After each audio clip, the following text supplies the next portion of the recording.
सांगलीत युवकावर कोयत्याने वार, सराईत संशयितांविरोधात पोलिसात गुन्हा दाखल।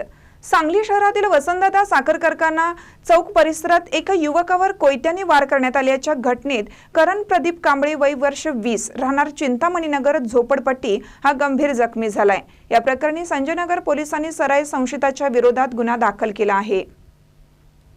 आता 1 रुपयात साड्या, जेंट्स वेअर, किड्स वेअर, महाराष्ट्रातील सर्वात मोठा सेल रवींद्र वस्त्र निकेतन सलगरे व शाखांमध्ये। चंद्रकोर साड्या, डिझायनर वर्क साड्या, फ्रॉक, शरारा, गरारा, लेगिन, प्लाझो फक्त 1 रुपयात। Boys pant shirts, lower, kurti 1 रुपयात। थंडीसाठी ब्लँकेट, जॅकेट, स्वेटर, पडदे, पिलो, पर्स, बॅग फक्त 1 रुपयात। बाय 2 गेट 1 फ्री यासह असंख्य व्हरायटीत कपडे उपलब्ध। परा करा, ऑफर फक्त 26 जानेवारी ते 5 फेब्रुवारी पर्यंत। रवींद्र वस्त्र निकेतन सलगरे व सर्व शाखा।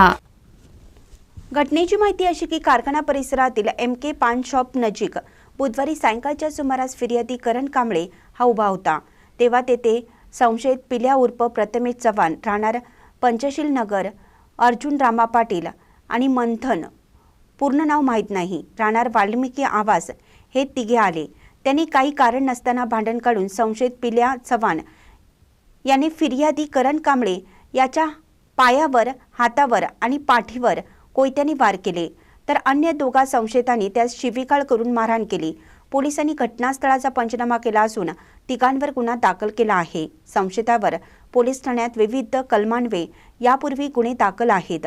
महानकरी न्यूजसाठी आदिमाने, मिरज।